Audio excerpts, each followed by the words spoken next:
in this question, they're not so much interested in your opinion as far as what interests you least. They're interested in what your priorities are and about the position. So if the key part of the job, let's say, is to do whatever, communication skills or talking with different people, and you hate doing that, and you talk about, well, what interests me the least about the job is that thing that's very important, it's going to be hard for you to move on through the process. You probably won't get a job offer. Think of somebody, let's say, as an accountant, and they said, well, I don't really like working with numbers. I really don't like doing the number stuff. I like doing this other aspect of the job.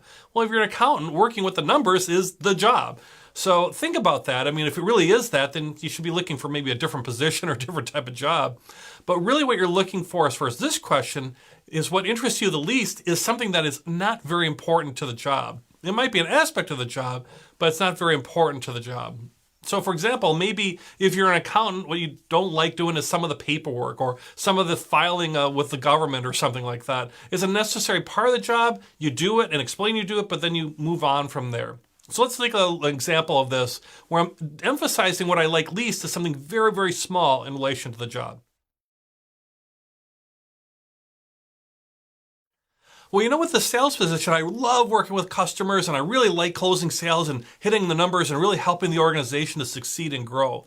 But you know what I probably like least is filling out the expense reports. I know it's real important. I do get them done. I always get them done on time, but filling out the reports and doing the expenses is just kind of a drudgery part of the job. That's a necessary and important part of the job. And certainly if I want to get reimbursed, I got to do my expense reports, but it's not something that I look forward to every day saying, boy, I get to do expense reports today. Like I do when boy, I get to work with some customers today and I feel real excited about that. So what I like least, probably doing paperwork and particularly doing expense reports. Okay, so you saw how I talked about something very new to the job. Doing expense reports or reports is important. And I even said it was important and how I always get them done on time, but it's something I like least. But if somebody was interviewing me for a position, they want somebody who's going to be great with customers and hits their numbers. In this case, an example was a sales position. And you know what? Get the reports done. Everybody might hate that. One thing too, if you're in management, usually with managers, what they hate or what they like the least about the job is firing people or terminating people, unless you're kind of an ogre, I guess. So that's a good thing that any manager will certainly understand. Like, it's necessary, you do it as a professional, but you talk about, you know what, still, I'm letting somebody go. It's not the favorite part of the job, but sometimes it's necessary. So if you're a manager, that's another tip you could use as well.